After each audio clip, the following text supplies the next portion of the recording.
Here galera, tudo bom com vocês? And welcome to Abi Talk, real talk about anything and everything. It's Abi Danny here, and if this is your first time on the channel, just hit that subscribe button. Do check out my previous videos, give it a thumbs up, and share your thoughts in the comment section.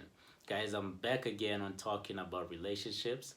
I know that recently I've only been talking about mental health, but yeah, I'm back again on talking about relationships because I think that the most complex and puzzling issues when it comes to relationships is when that one person just keeps on going back to that toxic relationship, especially after you've told them not to go back to that relationship, and as a friend, as a family member, as a sibling, you end up asking yourself, man, why does this person keep on going back to that relationship even after I've told them to stay away from it?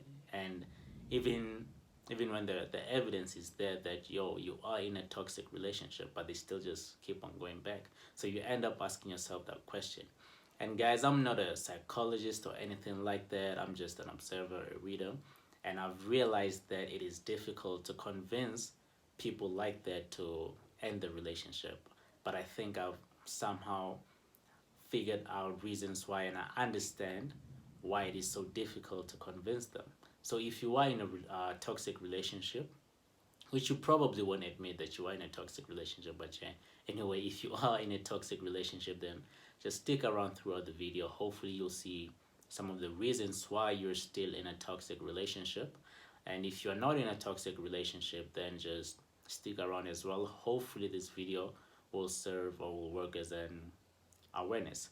So yeah, I think one of the most or the main reason one of the main reason why people stay in a toxic relationship is because toxic relationships are super addictive. Yeah, they are super addictive. And researchers, I think they call it intermittent reinforcement. Yeah, it's a thing. You can check it out. You can read about it. They call it intermittent reinforcement. And basically, well, they are researchers. So basically, what they did was they did a research and an experiment on this whole thing. They took two rats and put them in a glass with a lever on it. So every time the rats would push the lever, then food would come out, right? So they did that, and they call that process positive reward. So basically, you do something, and then after doing it, obviously you get rewarded for it. So they did that with the rats. The rats just kept on pushing the lever, and once they push it, the food comes out. Then the researchers decided, you know what, let's stop giving them food, right? So they took out the food, and then the rats kept on pushing the lever, but there was no food. So at this point, researchers thought maybe the rats would stop. But the opposite actually happened. The rats just kept on pushing and pushing and pushing, expecting to get the reward. So researchers realized that that whole process was actually rewiring the brain. And it's one of the reasons why people get addicted to things like gambling, because they push the lever hoping to receive the food, and then there's no food. So now let's put this whole experiment or this whole research that was done into a toxic relationship, because that's how a toxic relationship works, right? At the beginning of the relationship, everything is going perfectly fine. You're getting the love that you've always wanted, the affection and so on. But then all of a sudden, the toxic behavior comes up, right? Now, like the rats, you just keep on pushing the lever, hoping that you'll get the same love that you got at the beginning of the relationship. But unfortunately, you don't. Maybe for some time. And then after a certain period of time, you get the love again, right? So now that whole process becomes addictive. It creates such a rush, and that rush becomes more high than it becomes more high or higher than the high.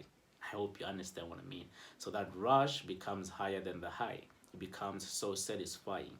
So now when the toxic behavior comes up, you keep on pushing the lever. You stay in the relationship, just hoping to not to get the feeling that you got at the beginning of the relationship. So yeah, that's one of the main reasons why people do stay in toxic relationships or abusive relationship.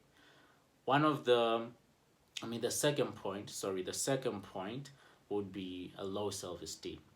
Because with low self-esteem comes low comparison and low expectations. What I mean by that is When you are in a toxic relationship with a low self-esteem, obviously, then you have low expectations.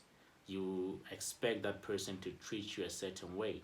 So you think that the way that person treats you is what you deserve. And with that comes a low comparison. And what I mean by that is, if you are in that relationship, and let's say maybe it's an abusive relationship, so you'll start comparing your situations, going like, okay, at least this person doesn't hit me on the face, or this person keeps on cheating, but at least at the end of the day, the person comes back to me. So that's what I mean by low comparison and low um, expectation. So with low self-esteem, obviously you will stay in that toxic relationship. The third point will be um, being afraid of loneliness. You know, some people spend so much time in relationships that they get used to it. So now they can't spend like life alone. They can't be alone. So now they're afraid of being lonely.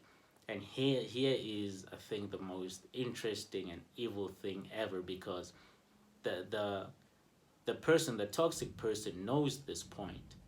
They know that, okay, this person can't be alone, or they don't want to be lonely.